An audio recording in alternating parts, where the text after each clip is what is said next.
सुनना एक महान कला है। आवाज़ अंतरात्मा की हो या बाहर की, हमें सुननी है। लेकिन समस्याओं की जड़ यह है कि हमने जीवन में किसी को पूरी तरह से सुनने की कला ही विकसित नहीं की है। जब आप किसी को पूरी तरह से सुनते हैं तो आप उस वक्त अपनी खुद की समस्याओं, दुर्दशा और अपने भ्रम, सुरक्षा के लिए अपनी चाह को समझने लगते हैं। यह सब अपने आप अपने तरीके से चलता है। मानसिक तौर पर आप अपना महत्व समझे, यह जान ले कि आप हैं तभी संसार है। फिर चाहे आपके बाल काले हो या सफ़ेद, आपका कद छोटा हो या बड़ा, आपका चेहरा गोरा हो या काला, आप महत्वपूर्ण हैं। आप हैं तभी ये संसार है।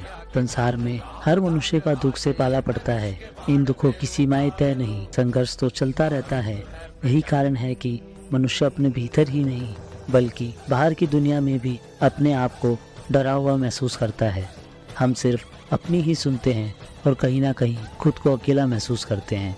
अपने अंदर के डर को मिटाना और खुद को दूसरों की सुनने की कला विकसित करना ही जीवन है। मान लीजिए आपका कोई जानकार 10,000 मील दूर रहता है। आप दोनों की संस्कृति अलग हो सकती है, भाषा अलग हो सकती है, मगर आप दोनों के पास सुख और दुख एक मात्रा में ही आएगा। सुख पाकर आप खुश होंगे और दुख पाकर आप दुखी होंगे। आखिर क्या वजह है कि आप दोनों किसी घटना को एक जैसा महसूस करते हैं? इसका कारण यही है कि दोनों मनुष्य हैं और दोनों ही इस संसार से जुड़े हैं। जैसा मैंने पहले कहा कि हमने सुनने की कला खो दी है, इसलिए यह संसार है तो आप हैं और आप हैं तो ये संसार है। स्वीकार कर पाना मुश्किल है। हो सकता है कि आपने ये बात पहले भी कभी सुनी हो, तो आप इसे आधा अधूरा सुनेंगे। आपका मन करेगा कि क्यों ना किसी और विषय पर बात कर ली जाए, तो आप किसी भी बात की सच्चाई को सुनेंगे ही नहीं। तो यही मेरा आप लोगों से अनुरोध है कि आप जो भी सुने उसे पूरी तरह और धैर्य से सुने।